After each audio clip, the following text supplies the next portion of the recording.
Melihat Anita yang sudah tak bergerak, Pepen tiba-tiba komat kamit baca mantra ala-ala dukun gitulah guys. Nah setelah itu, Pepen dan Udin melakukan hal yang tidak sopan kepada mayat Anita. Mereka berdua malah bersetubuh dengan mayat Anita.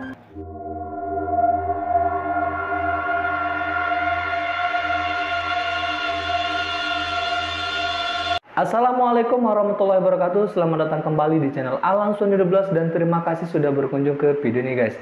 Bagaimana kabar kalian sobat? Semoga kita selalu dalam lindungan Allah Subhanahu wa taala.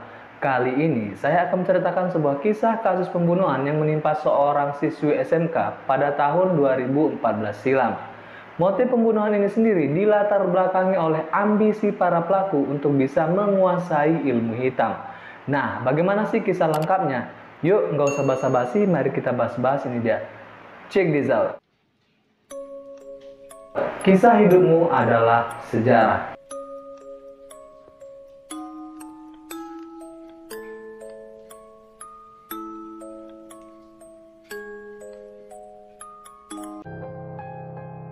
Anita Ambarwati berusia 16 tahun adalah anak sematawayang dari pasangan Rohadi dan Tolatik. Anita adalah siswi SMK PGRI 2 Cibinong, Depok, Jawa Barat. Siswi yang masih kelas 1 ini aktif sebagai anggota Palang Merah Remaja. Di kalangan keluarga dan teman-temannya, Anita dikenal sebagai sosok remaja yang periang, ramah, dan suka bergaul. Selain itu, remaja yang bercita-cita kuliah di Universitas Gadjah Mada ini juga dikenal pintar di bidang akademik dan juga rajin beribadah guys. Namun naas, dia harus meninggal meregang nyawa di tangan dua orang pria yang tergila-gila dengan ilmu hitam, yaitu Udin dan Pepen.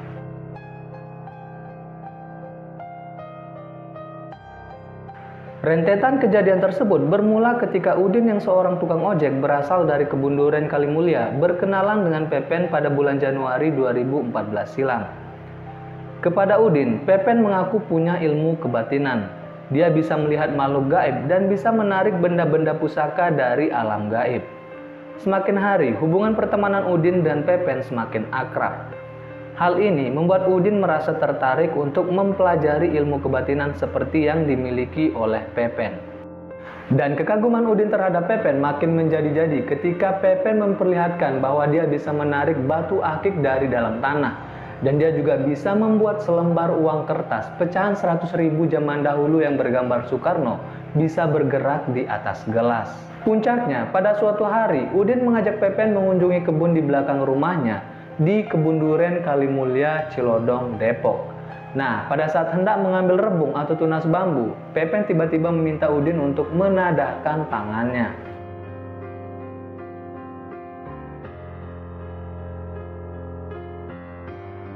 Setelah memperlihatkan batu tersebut, Pepen kemudian berwasiat bahwa batu itu akan mempunyai khasiat jikalau disiram dengan cairan yang keluar dari kemaluan cewek perawan, kemudian diikat dengan tali pocong perawan. Ya serba perawan guys. Dan setelah berhasil memenuhi syarat-syarat tersebut, Pepen menjelaskan bahwa mereka akan bisa mendapatkan ilmu kebal, bahkan bisa menghilang. Mendengar perkataan Pepen, Udin pun tertarik untuk melakukan apa yang diwasiatkan oleh Pepen. Dia kemudian menghubungi Anita, seorang siswi SMK yang memang sudah ia kenal sejak lama. Dan kebetulan sekali waktu itu bak gayung bersambut, momentumnya memang lagi pas guys. Saat dihubungi oleh Udin, Anita sempat meminta uang kepada Udin sebesar Rp150.000 untuk bayar ujian sekolah. Udin pun bersedia memberikan uang tersebut asalkan Anita mau bertemu dengannya. Dan pada hari Minggu tanggal 16 Maret 2014, tepatnya pada pukul 4 pagi, Anita dan Udin berjanji untuk bertemu. Setelah mereka berdua bertemu, bukannya memberikan uang yang dijanjikan kepada Anita, Udin malah membawa Anita ke kebun kosong di belakang rumahnya. Dan begitu sampai di kebun, Pepen yang sudah menunggu di sana langsung membekap Anita. Dibantu Udin yang langsung mencekik Anita sampai tidak bernapas, tidak bergerak alias meninggal dunia. Melihat Anita yang sudah tak bergerak, Pepen tiba-tiba komat kamit baca mantra ala-ala dukun gitulah guys. Nah setelah itu, Pepen dan Udin melakukan hal yang tidak sopan kepada mayat Anita. Mereka berdua malah bersetubuh dengan mayat Anita. Setelah melakukan aksi kejinya dan puas melampiaskan nafsu bejatnya, Mereka langsung mengoleskan batu ajaib yang dimaksud bisa memberikan ilmu kebal dengan cairan keperawanan Anita, kemudian meninggalkan mayat Anita tergeletak begitu saja di semak-semak. Dan jasad Anita baru ditemukan warga 4 hari setelahnya, pada tanggal 20 Maret 2014. Saat ditemukan, jasad Anita sudah menghitam dan mengeluarkan aroma tak sedap. Lantas, penemuan tersebut langsung dilaporkan ke kepolisian setempat. Dan setelah kepolisian melakukan pemeriksaan terhadap mayat tersebut, diketahuilah identitas mayat tersebut bernama Anita Ambarwati, siswi SMK PGRI 2 Cibinong, guys. Dan saat ditemukan, terdapat luka serius di bagian kepala dan wajah Anita. Polisi menduga Anita Ambarwati adalah korban pembunuhan. Selain Anita adalah anak sematawayang, kematian sang anak juga begitu mendadak dan meninggalkan keluarga dengan cara yang begitu tragis. Padahal, seingat keluarga, korban tidak pernah mempunyai musuh. Setelah kematian Anita, muncul beragam spekulasi jikalau penyebab dibunuhnya Anita dikarenakan masalah asmara. Namun, beberapa teman dekat dan sahabat Anita merasa bahwa kematian Anita bukan disebabkan karena masalah asmara. Karena menurut mereka, Anita diketahui tidak pernah punya pacar di sekolah. Anita bahkan tidak mempunyai teman dekat pria di lingkungan sekitar rumah tempat ia tinggal. Seperti yang disampaikan sahabat Anita, yaitu Khairunisa, siswi kelas 1 jurusan Tata Busana SMK PGRI 2 Cibinong. Dia mengatakan bahwa Anita mempunyai akun jejaring sosial dan kerap online pada malam hari. Walaupun begitu, Anita tak pernah membuat status menyangkut asmara. Dia juga tidak tahu dengan siapa saja Anita berkomunikasi di jejaring sosial media miliknya tersebut.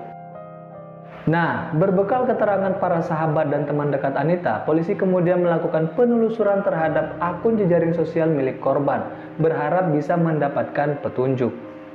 Dan akhirnya, tak lama berselang, kepolisian berhasil menangkap terduga pelaku yang membunuh Anita Ambarwati.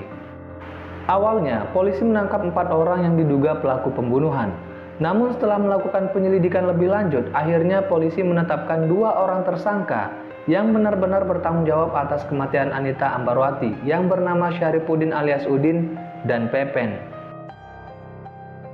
Menurut pengakuan Syarifuddin, dia tidak pernah punya niat untuk menghabisi nyawa Anita. Dia hanya ingin mengambil air keperawanan milik Anita supaya bisa mendapatkan ilmu kebal dan bisa menghilang sesuai arahan dari Pepen. Akan tetapi, dia tidak pernah menyangka bahwa perbuatannya tersebut akan membuat Anita meninggal dunia, guys. Dia juga mengaku, sehari setelah membunuh Anita, dia merasa benar-benar takut, guys. Saking takutnya, membuatnya tidak berani buang air besar pada malam hari. Dia selalu terbayang-bayang wajah Anita.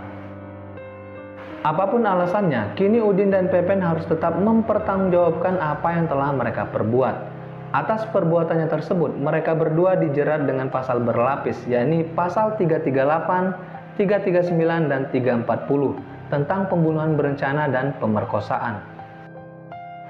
Itu dia guys, cerita singkat tentang kasus pembunuhan yang terjadi pada tahun 2014 silam yang menimpa seorang siswi bernama Anita Ambarwati.